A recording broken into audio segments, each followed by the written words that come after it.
আজকের দিনে আমি যখন এই কথাগুলো বলছি তখন অনেকের কাছে মনে হবে যে বাবা তুমি বেশি কথা বলো অথবা তুমি আসলে পেচকি লাগাচ্ছ, কিন্তু সময়ের পরিক্রমায় আপনারা দেখবেন যে এই কথাগুলো কতটুকু বাস্তবে পরিণত হচ্ছে। গেল 9 মাস আগে জুলাই আগস্ট অভ্যুত্থানে যে বৈষম্য বিরোধী ছাত্র আন্দোলন প্ল্যাটফর্মটা ছিল, সেটার যে পাওয়ার ছিল, সেটার যে জনপ্রিয়তা ছিল, এর পরবর্তী সময়ে কুমিল্লাতে যখন বন্যা হলো, প্রায় শতবর্ষের সেরা বন্যা, তখন এই ছাত্রদের প্রতি মানুষের টাকা পয়সা বিশ্বাস আস্থা কোন লেভেলে ছিল আপনারা দেখছিলেন নিশ্চয়ই। জাস্ট একটা বন্যার সিচুয়েশনটা পার করতেই টাকা পয়সার আস্থাটা তারা হারাই ফেললেন, মানুষের কাছ থেকে চলে গেল যে তাদেরকে টাকার বিশ্বাস করা যায় না। এরপরে তৈরি হলো জাতীয় নাগরিক পার্টি, জুলাই আগস্ট আপনার ফাউন্ডেশন, সেই ফাউন্ডেশন থেকে হুট করে সার্জিসের পদত্যাগ, এরপর ধারাবাহিকভাবে সকলের পদত্যাগ। আজকে আমরা দেখছি আরমানের পরিবার আপনার এতিমখানায় তারা চলে গেছে, অনেকেরই চিকিৎসা হচ্ছে না, আহত যোদ্ধারা যারা আছেন তারা সাপোর্ট পাচ্ছেন না, সরকারের যে প্রতিশ্রুত বক্তব্যগুলো ছিল সবগুলোরও কিন্তু বাস্তবায়ন হয়নি।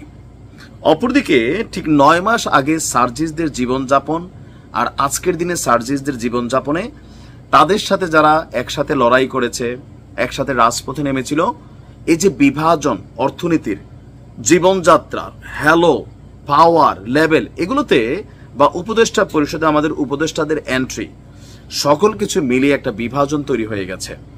এরপর আরো বড় বিভাজন তৈরি হলো যখন জাতীয় নাগরিক পার্টি সামনে এলো। জাতীয় নাগরিক পার্টির এই রাজনৈতিক দলটি ঘোষণার পরপরই আপনি দেখবেন যে বিএনপি এবং এই দলটির মধ্যে এনসিপি, তাদের মধ্যে সবচেয়ে বড় একটা ক্ল্যাশ তৈরি হলো। এনসিপি মনে করছে তারা ডক্টর ইউনূসকে সরকারকে ক্ষমতায় বসিয়েছে, সেখানে উপদেষ্টারা আছে এবং কি বাংলাদেশে তাদের জনপ্রিয়তা আছে, সেই জায়গা থেকে তারা ক্ষমতায় যাওয়ার জায়গাটা নিশ্চিত। কিন্তু বাস্তবতার নিরিখে আমরা যখন দেখলাম যে বেশ কয়েকটি প্রোগ্রামে যেখানে জামাত শিবির তাদেরকে সাপোর্ট করে না, সেইখানে তাদের জনপ্রিয়তা আসলে কোন লেভেলে।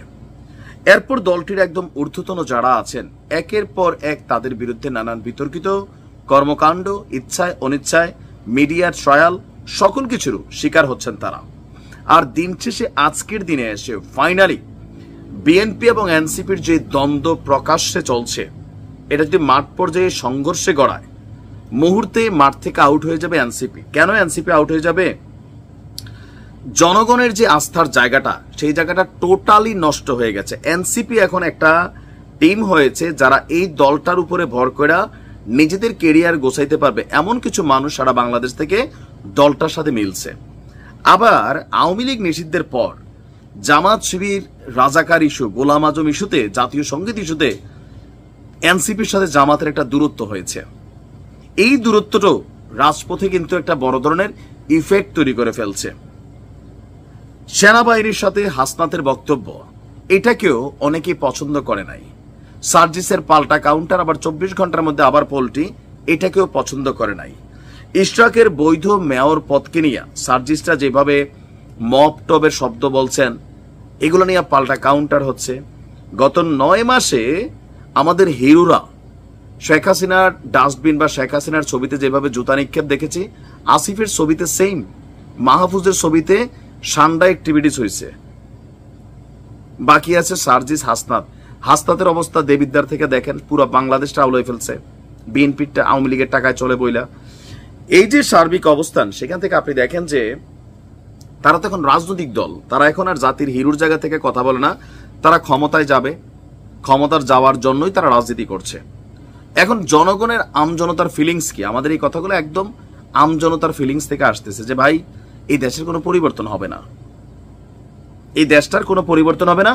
মাঝখান থেকে 2000, 1500, 2500 মানুষ যারাই মারা গেছে, যত হাজার মানুষ আহত হয়েছে, এরা সবাই ফাও, আর এদের সবার রক্তের উপরে বৈশা মজা মিয়া ফজা খাচ্ছে। আর যারা আহত হয়েছে, আজকে ইশরাকের প্রোগ্রামে আপনি দেখছেন জুলাই আগস্টের যোদ্ধারা সেখানে কয়েকজন চলছে গেছে, তারা কিন্তু প্রতিবাদ শুরু করছে। যুবশক্তির উদ্বোধনের দিন, এই যে এনসিপির নতুন উইং যুবশক্তি, সেটা তো উদ্বোধনের দিন আপনি দেখছেন যে জুলাইয়ের আহত যোদ্ধারা সেখানে গিয়া তারা বাকবিতণ্ডা হয়েছে এনসিপির সাথে, যে এনসিপি তাদেরকে ব্যবহার করছে। এই বিষয়গুলো মানুষের সামনে বড় বড় কথা বলা, যেসব কথা বলে মার্কেটে আওয়াজ তুললে মনে করলেন জনপ্রিয়তা পাওয়া যায়, আলোচনা সমালোচনা করা যায়, পাঙ্গা নেওয়া যায়, সকল কিছু মিলা একটা নির্বাচন হওয়ার পরে ইউনূস সরকার থাকতে এদের যে অবস্থান তৈরি হয়ে গেছে, এই সরকারটা খালি পড়তে দেন, এই সরকারটা নতুন একটা রাজনৈতিক সরকারের কাছে ক্ষমতা হস্তান্তর করতে দেন। এনসিপির যেই নেতাগুলো আছেন বড় সারির, যেইভাবে সবার সাথে গণহারে শত্রুতা তৈরি করছেন, মূল শত্রু আওয়ামী লীগ তো আছেই। পরিণতি কোন দিকে যাবে? দলটি 42তম দল হিসেবে বিলুপ্ত হয়ে যাবে, টিকবে না। সমাধানটা ছিল কোনটা? বৈষম্য বিরোধী যে প্ল্যাটফর্মটা ছিল সেটাকে টিকিয়ে রাখা। এনসিপি যে রাজনৈতিক দল গঠন করছে এটা পজিটিভ ছিল, নেগেটিভ না।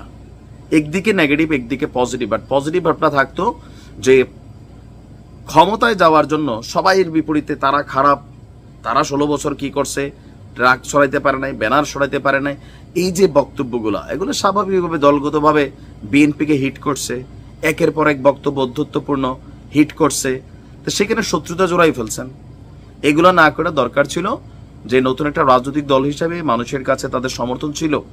কিন্তু যত দিন যাচ্ছে, যেই পথে এগুচ্ছে, সকল কিছুতে বাম হাত ডান হাত ঢুকানোর ফলে মানুষের কাছে এদের গ্রহণযোগ্যতা হারিয়ে যাচ্ছে। আমরা এখন বললে শত্রু মনে হবে, কিন্তু তলের খবরটা এইটাই।